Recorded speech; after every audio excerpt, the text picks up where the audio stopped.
lamentablemente, pero bueno, vamos a hacer todo lo posible porque esto se entienda bien. Lo importante es de preparar para el parcial que ya se aproxima, ¿verdad? Y bueno, estábamos en la hepatitis B, que es una patología muy importante. ¿Por qué? Porque puede llevar a la muerte, puede llevar a una cirrosis, ¿verdad? Y sí, o sea, complicar tremendamente la salud de los individuos que lo padecen. Y las glucoproteínas de la envoltura en sí que tiene del antígeno de superficie, que se abrevia HBsAg, ¿sí? Es decir, que se las clasifica en grandes, medianas y pequeñas. Debemos decir que los hepatocitos infectados pueden sintetizar y secretar cantidades masivas de este antígeno no infeccioso, sobre todo el pequeño. Hay dos enzimas que participan, recuérdenlo bien, y es gracias a la polimerasa con actividad tanto ADN y también polimerasa como transcriptasa inversa, ¿sí? La replicación del virus se produce a través de una molécula de ARN intermedia, ¿sí? Y que sigue esta secuencia, es decir, ADN, ARN y después ADN. La proteína HBX, así denominada, es decir, un transactivador de una de las enzimas que es la transcriptasa de los genes, tanto del anfitrión como, es decir, viral, necesaria para la replicación del virus. Bueno, aquí están, fíjense ustedes cómo la serología es importante en esta enfermedad, porque orienta al médico más o menos en cuál de las fases de la enfermedad nos encontraríamos, ¿sí? Y aquí nosotros vamos a ver esto, como el signo positivo es que están presentes, ¿sí? Y la verdad es que se hace imposible poder explicar, pero bueno, podemos decir que este antígeno de superficie aparece antes que la síntesis, ¿sí? O digo, antes que se sinteticen ciertos, es decir, que aparezcan los primeros síntomas que consisten en anorexia, fiebre, ictericia, y alcanzan el máximo durante la enfermedad franca, y disminuyen a lo largo de los meses, porque son enfermedades prolongadas, ¿sí? Como dijimos ya el día lunes. Este mismo antígeno y el ADN del virus de la hepatitis B aparecen poco después, ¿sí? De la aparición, valga la redundancia, de este antígeno de superficie y antes de la aparición de la enfermedad. Hay otro antígeno, sí, es el HBe, que puede ser detectado en el suero durante la replicación viral, aunque algunas cepas mutantes no lo producen. Y este antígeno tiene, es decir, suele disminuir semanas, y por la persistencia sugiere la progresión a una enfermedad crónica. Se convierten en portadores, ese es el gran problema, ¿sí? Y van a seguir transmitiendo la enfermedad. Los anticuerpos inmunoglobulina M frente al antígeno de superficie sugieren ser los primeros que aparecen, tras lo cual aparece al poco tiempo este antígeno HBe, es decir, el antígeno HBe, ¿sí? Y la G, junto con el anti-HB, BCAG. Los anticuerpos frente al de superficie implican el final de la enfermedad aguda y persisten durante años, ¿sí? Confiriéndole una inmunidad, o sea que si se vuelven a encontrar antígeno y anticuerpo, es decir, el paciente no va a padecer la enfermedad. El portador crónico se define por la presencia del antígeno de superficie en suero durante los primeros 6 meses. Esa es la fase aguda. después ya se convierte, después de los 6 meses, la presencia de este antígeno, ¿sí?, se convierte en crónico. Bueno, a escala mundial, o sea, están infectadas más de 2 millones, fíjense, de personas, ¿sí?, por este virus, y 400 millones sufren infección crónica en Estados Unidos, donde se producen 46.000 casos nuevos cada año, ¿sí? Es difícil curar la enfermedad crónica por el desarrollo de lo que aparecen cada vez cepas mutantes. O sea, ¿qué significa? Molecularmente tienen una transformación y por esto, sí, o sea, esto ha permitido a algunas cepas, las más frecuentes, de poder crear una vacuna. Y que en algunos casos se convierten en cepas que son mutantes. El modo de transmisión varía según la geografía. Fíjense ustedes, en las regiones de mayor prevalencia, especialmente África y Asia, a tomar muy en cuenta, la transmisión se produce mediante el parto, que es responsable del 90% de los casos. Fíjense ustedes. Es decir, de cada 100, 90 son responsables en este proceso. En las regiones de prevalencia intermedia, en el sur y en el este de Europa, es más frecuente la transmisión de tipo horizontal durante la infancia por ciertos, o más bien por cortes menores o soluciones de continuidad en las mucosas, que al distenderse muchas veces se abren como heridas en el aparato genital de las mujeres. En las regiones de baja prevalencia en Estados Unidos y Europa Occidental, las principales vías de transmisión son el consumo de drogas, que ustedes saben es de altísima frecuencia en Estados Unidos, ¿sí?, con el consumo de drogas por la vía intravenosa, ¿sí?, es decir, aquella vía en la cual se colocan mediante inyecciones. No tienen cuidado de esterilizar sus jeringas y otra vez se transmiten directo del uno al otro. Peor todavía estando en ese estado que llevan estas drogas. Y las relaciones sexuales no protegidas, ya sea heterosexuales y los homosexuales. ¿Sí?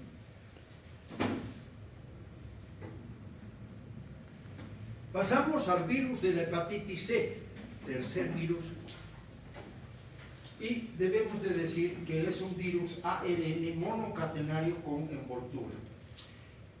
Esto es importante tomar en cuenta que la baja fidelidad del ácido ribonucleico polimerasa produce, es decir, una notable variabilidad genómica, es decir, en su estructura de los genes, es muy variable y representa, es decir, un grave obstáculo para el desarrollo de las vacunas. Ahí está el problema. De hecho, cualquier individuo puede traer una población de cuasi especies, así le denominan, relacionadas, pero divergentes en la presencia de títulos, ¿sí?, altos de la inmunoglobulina frente a este virus. No aportan una inmunidad que pueda ser efectiva, ¿sí? La replicación viral comienza en la traducción del polipéptido único que se procesa en la proteína de la nucleocápside, es decir, lo que envuelve el virus, las proteínas de la envoltura y 7 proteínas no estructurales. La proteína de la envoltura, denominada F2, es la diana de varios anticuerpos frente a este virus, pero también en la región más variable del genoma, que le permite escapar de los títulos que pudieran ser neutralizados o neutralizantes. Por eso los anticuerpos frente al virus, ¿sí?, no aportan protección una de las características típicas de la infección es justo la aparición de brotes repetidos de la lesión, o sea, es que se viene repitiendo. Es un gran problema en este virus C. A diferencia de lo que sucede en la B, la progresión a enfermedad crónica se produce en la mayoría de los pacientes infectados por el virus C, 80 a 90%, y en un 20% de ellos va a enfermar inevitablemente la cirrosis.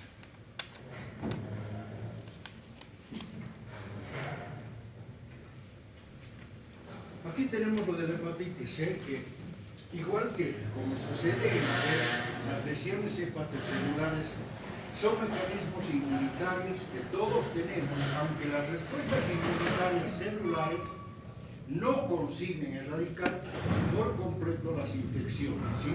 En Estados Unidos, el 1.3% de la población, que significa 1.6 millones de individuos, presentan anticuerpos frente al virus C, y 2.7 millones tienen una infección crónica, representando la mitad de la carga por hepatopatía crónica en la Unión Americana. La incidencia se ha reducido en forma significativa gracias a la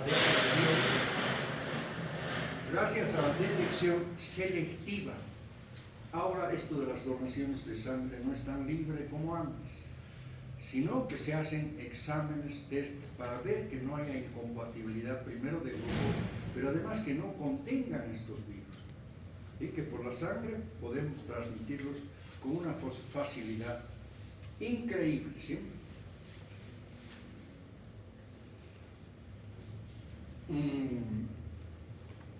Los principales grupos de riesgo, por si acaso, vuelven a ser, o sea, los adictos a drogas intravenosas y los individuos con múltiples parejas sexuales.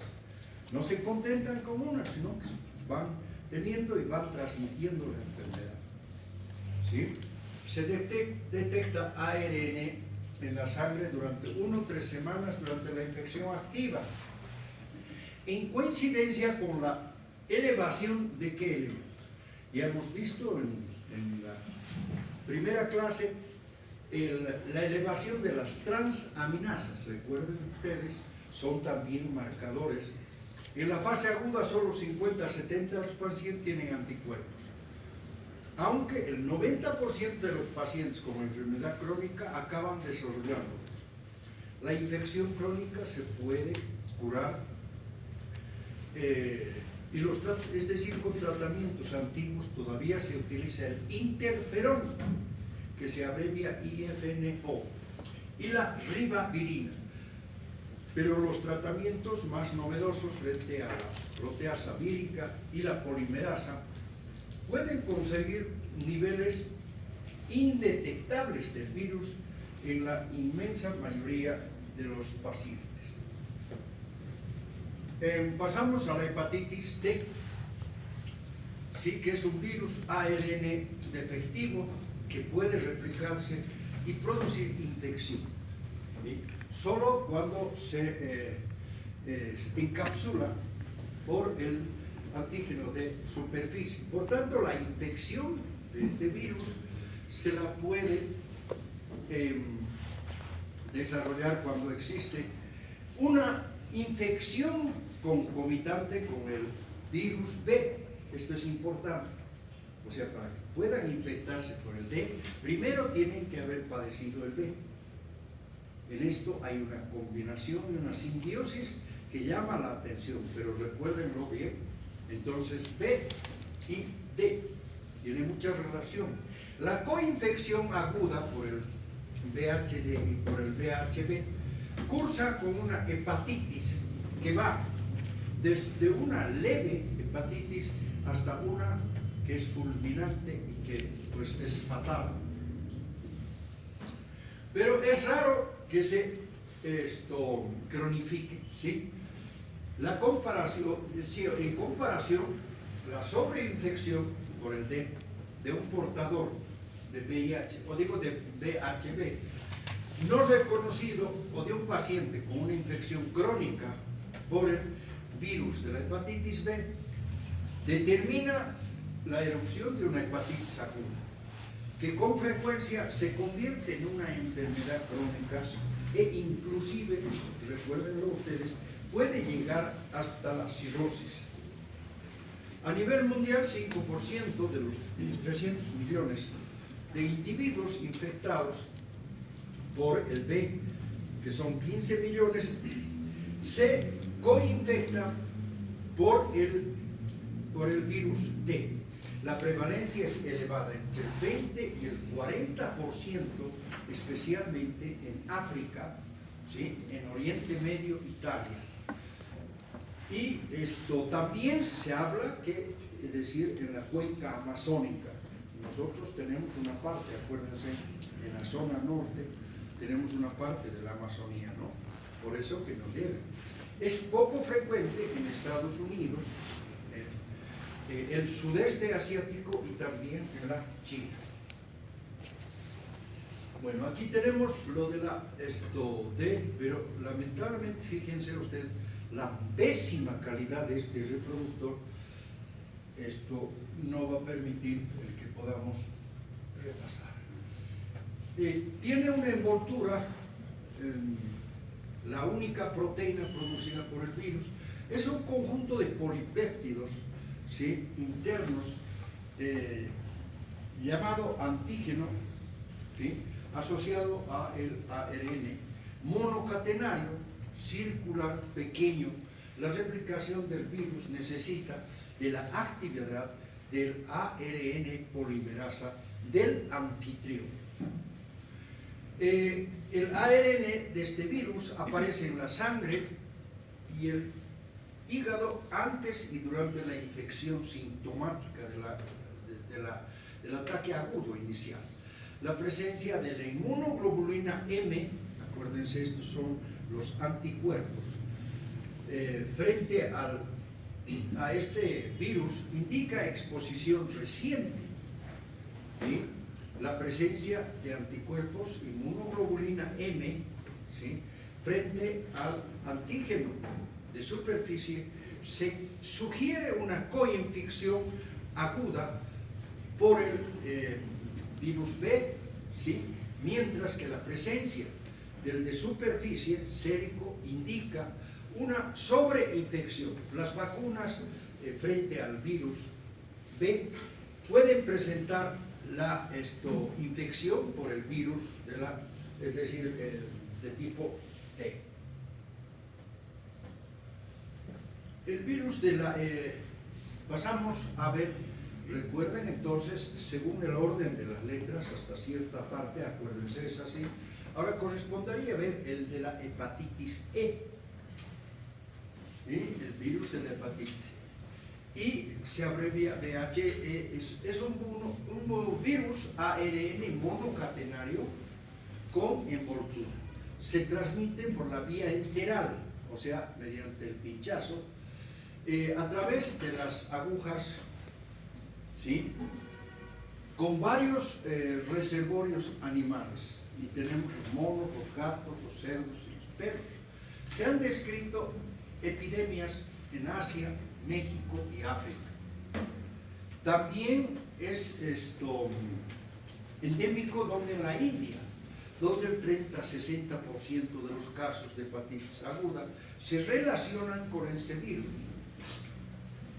Ocasiona típicamente una enfermedad autolimitada sin tendencia a cronificarse, ¿sí?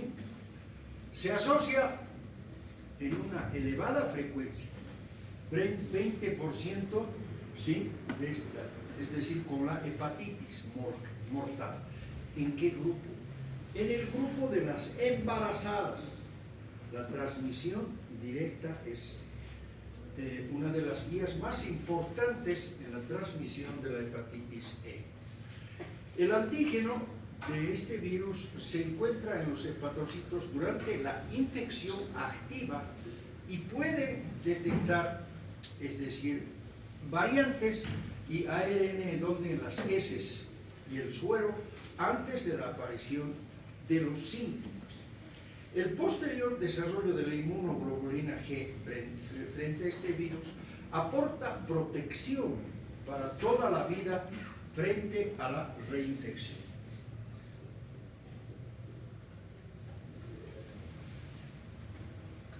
Este es de reciente investigación y es el virus de la hepatitis G, que se lo conoce en la literatura médica como PEGI-virus humano 1. El virus es un virus ARN monocatenario que ha sido identificado mediante la técnica de la reacción, es decir, reacción en cadena de la polimerasa, recuerden, ¿sí? No patógeno, parecido al de la hepatitis C, que existen en el 1 al 4% de los donantes de sangre en la Unión Americana. Pacientes con hemodiálisis también, aquellos que están siendo sometidos. Y como coinfección, fíjense, del VIH, cómo trabajan conjuntamente. El virus de la insuficiencia humana, recuerden ustedes, no es hepatotropo ni aumenta las transaminasas, pero se replica en la médula ósea y vaso. Su transmisión se puede dar también en consumidores de drogas, es decir, por vía intravenosa. Y también, es decir, mediante las relaciones sexuales. Por eso, y como conclusión de esto, cuando uno tiene relaciones sexuales y se quiere, y quiere su salud, debe siempre de protegerse, excepto que con eso, es decir, conocerse muy bien en la pareja para evitar. Si no, hay que utilizar nomás el gorrito, no queda otro. ¿Sí? Eso es lo recomendable. Porque hay algunas hepatitis que son crónicas y que pueden a la larga llevar a la muerte. ¿Sí? Bueno, aquí tenemos lo mismo. La hepatitis G, o sea, seguimos el virus ARN de la familia es decir, el flavivirus. Se ha detectado mediante también la reacción en cadena de la polimerasa en la sangre o el tejido hepático de pacientes con insuficiencia hepática fulminante, de enfermedad hepática crónica y de etiología desconocida. La prevalencia de este virus en la población general es alta, 1.5 por cada 100 de los donantes de sangre en la Unión Americana y 12,9% de los donantes comerciales a nivel mundial. Es un porcentaje considerable. Y esto está siendo investigado todavía. En raras ocasiones puede causar hepatitis aguda y persistir como portador.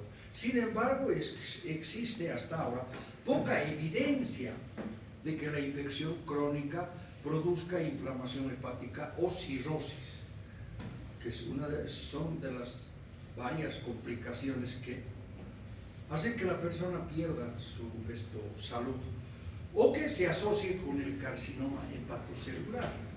¿Sí?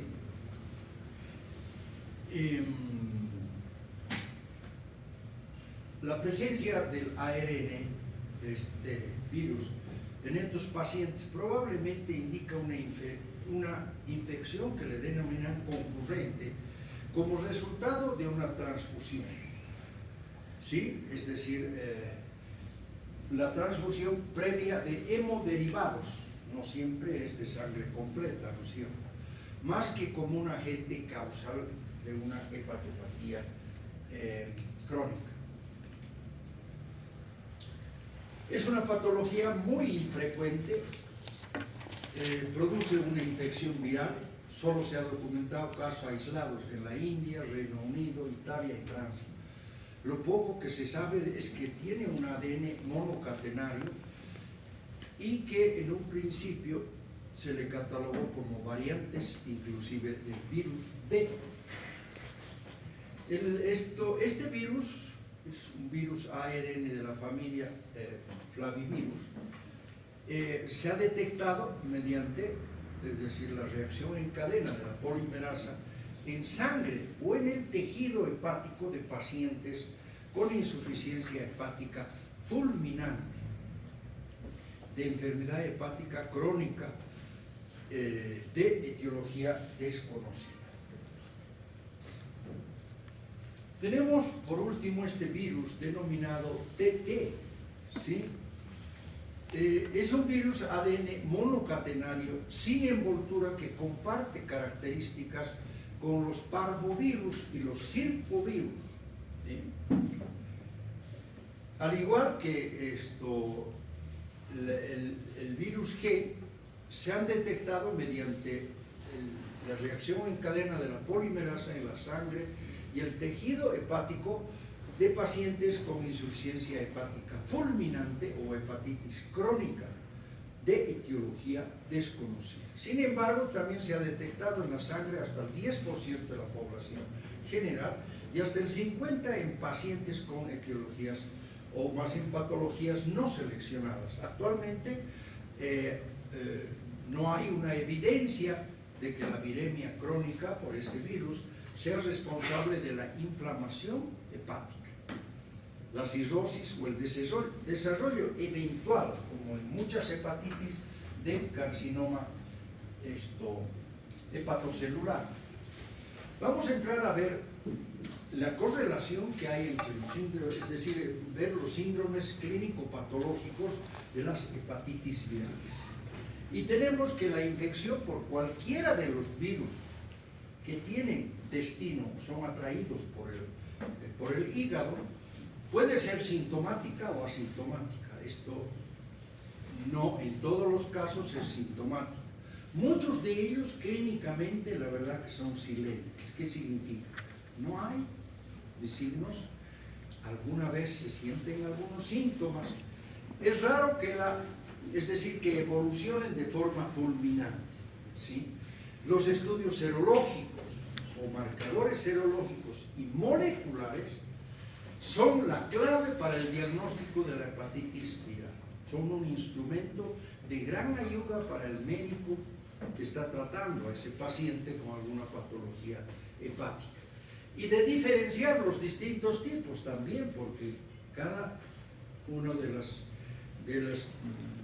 estos virus tienen un comportamiento diferente, tanto, es decir, en los anticuerpos como en los antígenos, ¿sí? La infección asintomática aguda con recuperación significa que los pacientes se identifican de forma accidental por el aumento, se le ocurre al clínico, de medir transaminasas, fíjense, o por los títulos de anticuerpos frente a los virus. Es frecuente que las infecciones por el virus A y el B sean subclínicas, la mayoría son así. Pero también recuerden ustedes que dentro de la gastroenterología hay una subespecialidad, que es nada más la hepatología. Y también se vuelven muy expertos en el manejo de estos marcadores. La infección aguda sintomática con recuperación. Las infecciones agudas sintomáticas son todas parecidas, con un periodo de incubación que es variable y una fase preictérica antes de que aparezca la coloración amarillenta en nuestras mucosas, ¿sí? Va a ser asintomática y una fase ictérica sintomática y la convalescencia. Muchas veces esto de ponerse amarillos es un amarillo tan claro, tenue, que a veces tiene que ser un buen observador. Por eso en la semiología es muy importante ser muy observativo, porque muchas veces son ustedes que atienden y les asignan un solo caso en que ustedes descubren que ese paciente está pintado de amarillo. Es un amarillo muy tenue, inclusive en las conjuntivas. Pero acuérdense, siempre que vean eso, hay que charlar con el profesor en el sentido que nos está denunciando una enfermedad hepatobiliar. De hecho, la máxima infectividad ocurre durante los últimos días, ¿sí?, asintomáticos del periodo de incubación y los primeros días de los síntomas agudos. la insuficiencia hepática aguda. Esto es en realidad se constituye en una hepatitis viral que produce en el 10% de los casos de insuficiencia hepática. Globalmente, las causas más frecuentes se producen en la hepatitis A y la E, mientras que en el B es más frecuente en Asia y los países que están localizados en el mar Mediterráneo. La supervivencia durante más de una semana puede permitir la replicación, ¿sí?, de los hepatocitos residuales y la activación de las células madre y progenitoras que produce, es decir, prominentes reacciones ducturiales, ¿sí? La recuperación depende de la recuperación del parénquima, esto ausente. El tratamiento es el soporte o inclusive en algunos casos el trasplante hepático, que es la única opción cuando la enfermedad no se revierte. ¿Sí? La hepatitis crónica se define por evidencias sistemáticas, o sea, por ejemplo, la fatiga, el malestar. Ciérrela esa puerta, sí, porque eso de estar entrando y saliendo no lo voy a permitir, o se respeta, ¿no? Sí. ¿Dónde estamos? Entonces, la crónica se define por evidencias sintomáticas. No se olviden, una persona que viene con fatiga, malestar, ictericia, y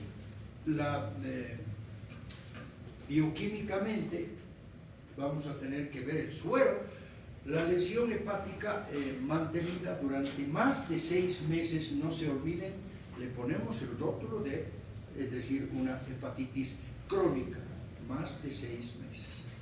¿Sí? La infección aguda por la hepatitis C progresa a hepatitis crónica en un alto porcentaje, 80 de cada 100 casos, y 1/3 de ellos pueden desarrollar cirrosis, además de la hepatopatía persistente y el riesgo inminente de una cirrosis o un carcinoma hepatocelular, porque aquella hepatitis que se vuelve tan crónica, eso va a llevar, ¿sí?, a este evento que es muy, muy doloroso y difícil poder combatir. ¿Por qué? Porque se produce en una cavidad que es bastante amplia y la sintomatología tampoco va a ser muy evidente. Y puede desarrollarse una enfermedad por inmunocomplejos que está relacionada con complejos antígeno-anticuerpo, ¿sí?, circulantes, con vasculitis, glomerulonefritis, un 35% de los pacientes con una hepatitis, ¿sí?, que es decir, en una hepatitis C crónica que presenta crioglobulinemia.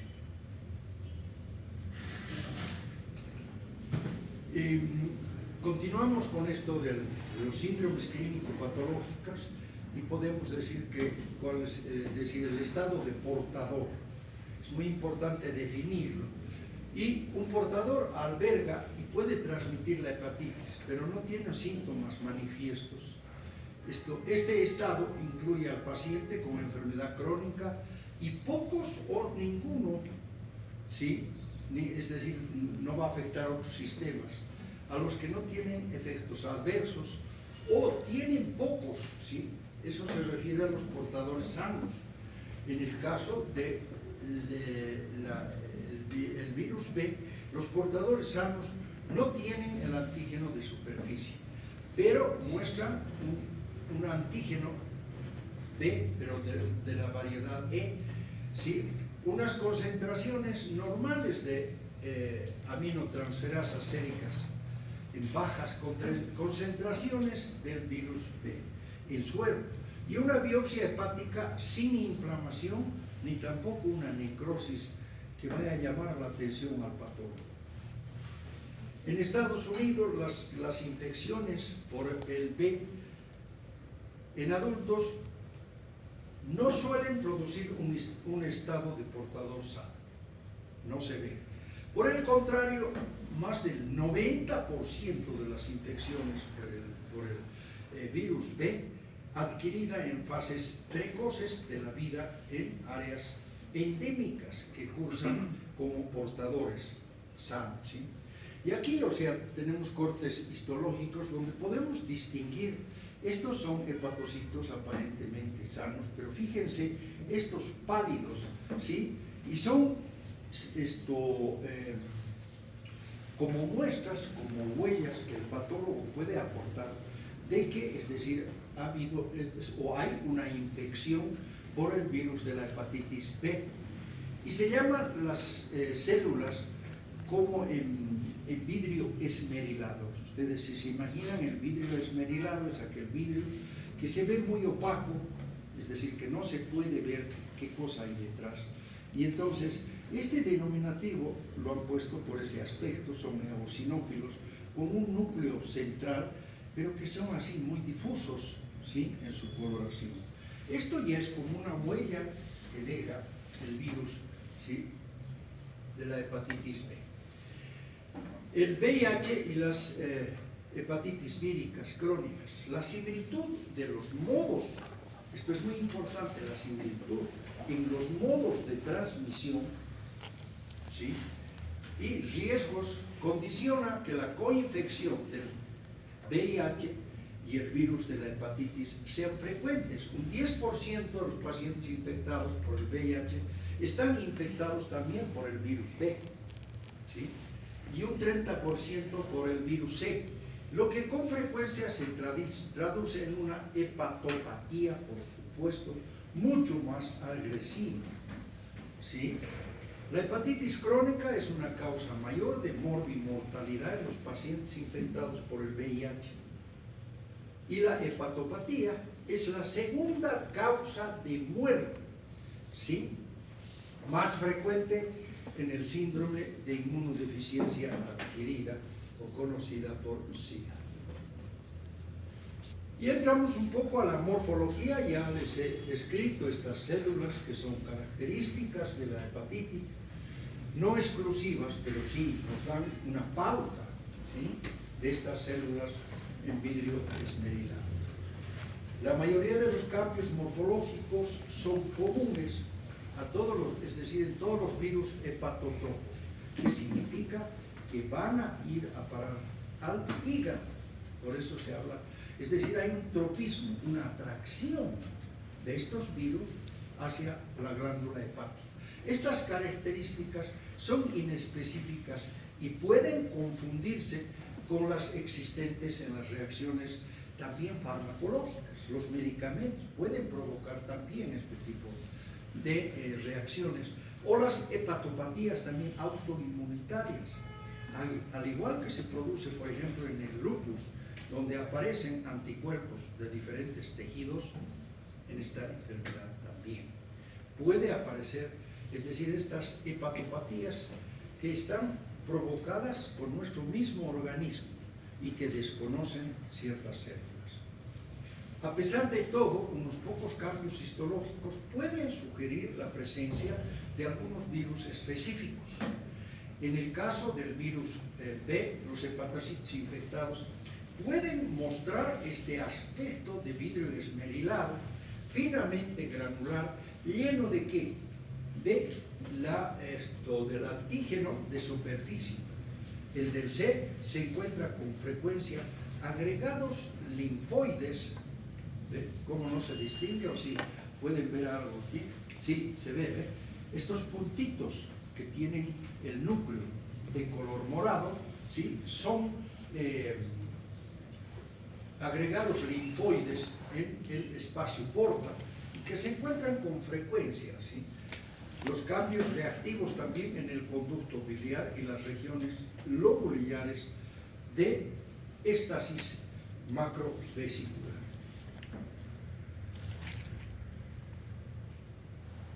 Empezamos por la hepatitis aguda. ¿Cuál es la morfología que nosotros podemos ver? Macroscópicamente vamos a ver, por supuesto, un hígado aumentado de tamaño que es blando y de color verde. ¿Por qué será lo de verde? Porque hay esto, ¿cómo se llama? Bilis. ¿No ve que cada uno de los lobulillos tiene un conducto biliar, recuerden ustedes? Microscópicamente, los hepatocitos que han sido lesionados son eosinófilos y redondeados con núcleos que son retraídos o fragmentados, y que es el fenómeno de la apoptosis que les he descrito ya y que ustedes saben que es una muerte celular programada por nuestro mismo organismo. Entonces aparecen estas células que lamentablemente pues, no la distinguen. Se conocen como cuerpos de Councilman, recuerden, en memoria a quien estudió y descubrió este signo importante de la hepatitis. Vamos a ver también estos hepatocitos que contienen líquido en su interior y que es una degeneración balonoide, así le llaman los patólogos, que también es un dato muy importante. Son, es decir, hepatocitos que están aumentados, por supuesto, de volumen, son, es decir, claros, no se ve ningún contenido, pero sí es agua. En la hepatitis grave, las lesiones confluentes condicionan una necrosis, ¿sí?, en puente. Se llama en puente porque van a unir las regiones portales y la vena central, ¿sí?, o también interportales o intercentrales. Pueden aparecer también colestasis. Se encuentra, o sea, una hiperplasia de las células de Kupffer, P, F y R, en los agregados macrófagos, marcando el sitio de pérdida de los hepatocitos, ¿sí? Los espacios portas tienden a una inflamación por células mononucleares. Como es un problema crónico, estamos en la fase crónica, a menudo con permanencia de parénquima adyacente asociada a la apoptosis periportal con hepatitis de lo que se denomina interfase, ¿sí?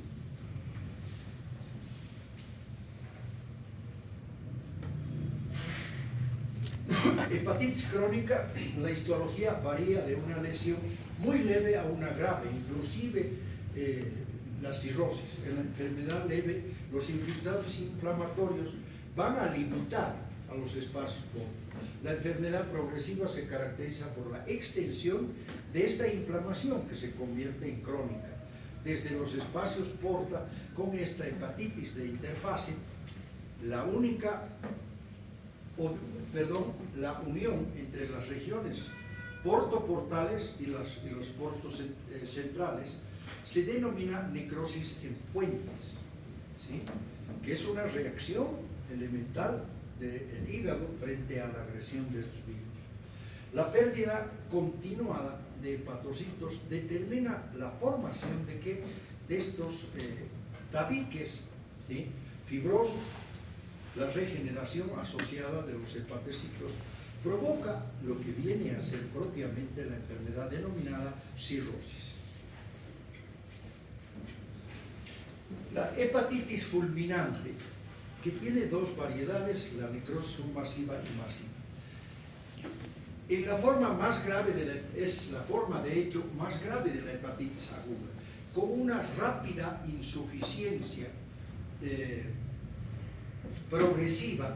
Se reconocen dos patrones, vuelvo a repetir: la submasiva, que cursa menos rápido y se extiende hasta en 3 meses, y va a haber una necrosis masiva, como estamos viendo aquí el hígado, ¿sí?, donde la insuficiencia es rápida y fulminante, de 2 a 3 semanas de evolución. Cualquiera de las dos variedades puede ser causada por el virus, pero también hay algunos casos que puede ser producida por otros factores etiológicos. Macroscópicamente el hígado, fíjese, parece pequeño, retraído, a menudo con un peso de 500 a 700 gramos apenas. La cápsula está flácida, arrugada, al corte muestra compromiso difuso o aleatorio de los lóbulos hepáticos. Hay extensas zonas de necrosis roja y amarilla, antes llamada atrofia amarilla aguda, y también parches de tinción, es decir, por la bilis, de un color verde. Microscópicamente se diferencian las dos formas de necrosis fulminante, la submasiva y la masiva. La submasiva han sido eliminados grandes grupos de hepatocitos, especialmente de la zona central del lobulillo. Ustedes se acuerdan, pues, por fisiología hay 3 partes, ¿no es cierto? Esta que está alrededor de la vena y que se llama centro lobular, y la zona 2, que es la media, con el consecuente colapso del armazón de la reticulina, que es lo que le permite, es como un armazón. La regeneración de la necrosis submasiva es más ordenada y puede producir el restablecimiento de la arquitectura normal de lo que es el hígado. El segundo grupo es la necrosis masiva. Todos los lóbulos hepáticos son necróticos como consecuencia, sí, de una pérdida celular parenquimatosa en el hígado. Solo queda el armazón de la reticulina, sí, colapsado y condensado, y los tractos portales con conductillos biliares proliferados, que es una reacción también del hígado, obstruidos por bilis. El infiltrado inflamatorio es escaso. También puede haber infecciones bacterianas, parasitarias y helmínticas. En nuestro medio, o sea, tiene importancia el hecho de la amebiasis. Fíjense, estos son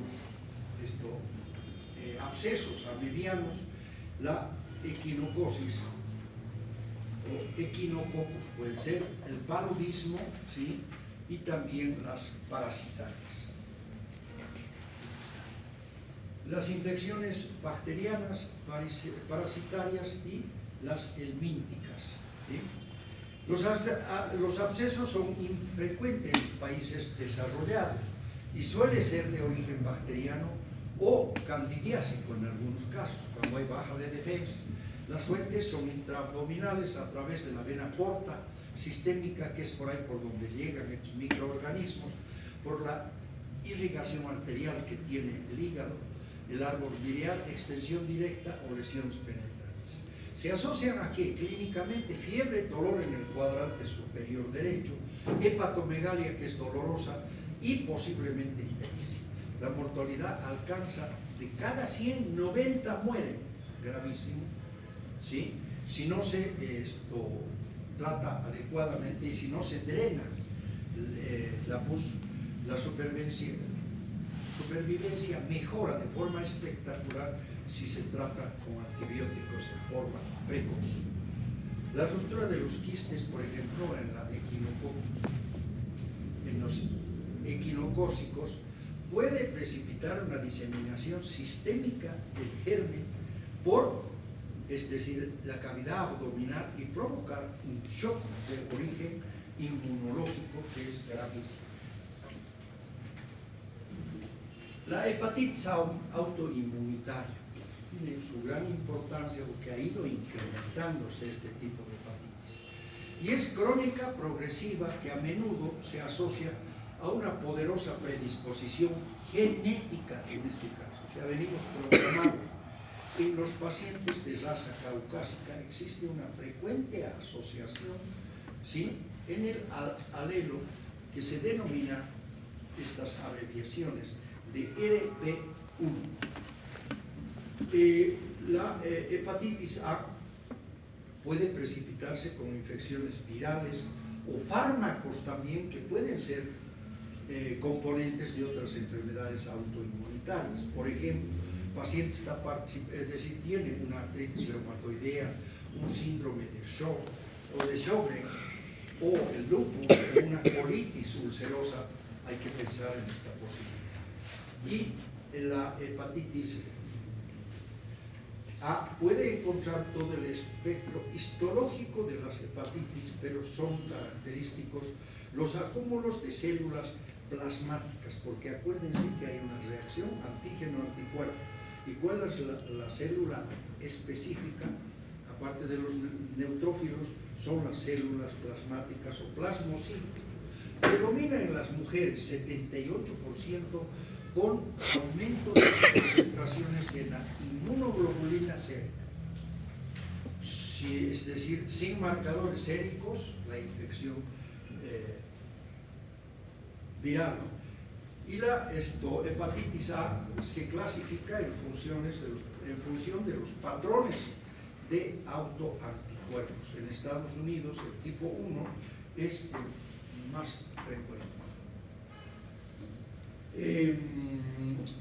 Hay dos tipos, o sea, uno que presenta autoanticuerpos frente a los antígenos nucleares, que se conocen por ANA, el músculo liso, o liso, el músculo liso, ¿sí? Que es su abreviación SMA, la actina, con 3 A's, y el antígeno hepatosoluble del hígado, del páncreas también, ¿sí? Y se asocia a hepatología, es decir, a el haplotipo HLA-DR3. Son abreviaciones de estos elementos celulares. El segundo tipo muestra, es decir, autoanticuerpos frente a los antígenos microsómicos o microsomales del hígado, el riñón también, ¿sí? Uno, y que se llama ALCA-M1, son citotóxicos, por supuesto, hepáticos 1. El 40% de los pacientes representan síntomas o más bien van a presentar síntomas de una insuficiencia hepática en forma aguda, y los pacientes sintomáticos suelen mostrar, es decir, una notable destrucción hepática y una cicatrización en el momento del diagnóstico. Sin tratamiento la mortalidad es pues fatal. A los 6 meses puede llegar, ¿sí? En un 40%, es decir, un 40% de los supervivientes van a ir ya también a esta otra enfermedad crónica y compleja que es la cirrosis. La inmunodepresión es la clave del tratamiento, y en la enfermedad en estadio terminal se debe realizar un trasplante definitivamente, ¿sí? Y la hepatitis A recidiva en un 20% inclusive en los trasplantes. Lesiones hepáticas inducidas por fármacos y toxinas. Dentro del diagnóstico diferencial de las hepatopatías de cualquier tipo, se debe de hacer un diagnóstico diferencial con, es decir, algunas toxinas o fármacos que pueden afectar al hepatocito. Recuerden que la mayoría de los medicamentos van a ser transformados en el hígado, ¿no es cierto? Por ejemplo, tenemos la necrosis de los hepatocitos, ya es un signo de alarma, ¿sí? Luego la colestasis, la fibrosis y la disfunción hepática, ¿sí? De inicio insidioso, o sea, muy tenue, muy calmado. Las lesiones por fármacos y toxinas pueden ser inmediatas o desarrollarse en semanas o inclusive en algunos casos en meses. Los mecanismos incluyen toxicidad directa, conversión hepática en una toxina activa o una lesión simplemente del mecanismo inmunitario, reacción antígeno-anticuerpo complemento. Algunos compuestos son tóxicos en forma predecible, mientras que, es decir, hay otros, ¿sí?, que más bien producen, ¿sí?, lesiones de forma idiosincrática, es decir, sin motivo. Así el paracetamol, que tal vez es uno de los más estudiados, es decir, va a provocar una suficiente o es suficientemente elevadas como para producir lesiones en forma uniforme por la producción de un metabolito tóxico por el sistema citocromo P-150. Por el contrario, la clorpromacina solo produce colestasis o en los pacientes que tienen un metabolismo lentamente, y el alotano, por ejemplo, puede inducir a una hepatitis A mortal en algunos individuos concretos, en algunos que... Y bueno, esta es una lista inmensa de los medicamentos que han sido estudiados, el tipo de lesiones que pueden producir. La verdad que es innumerable y cada vez se ha ido estudiando más, ¿no? Bueno, esto está programado para hoy. Nos estaríamos viendo mañana. Gracias por su madrugada. Y denme las listas, por favor.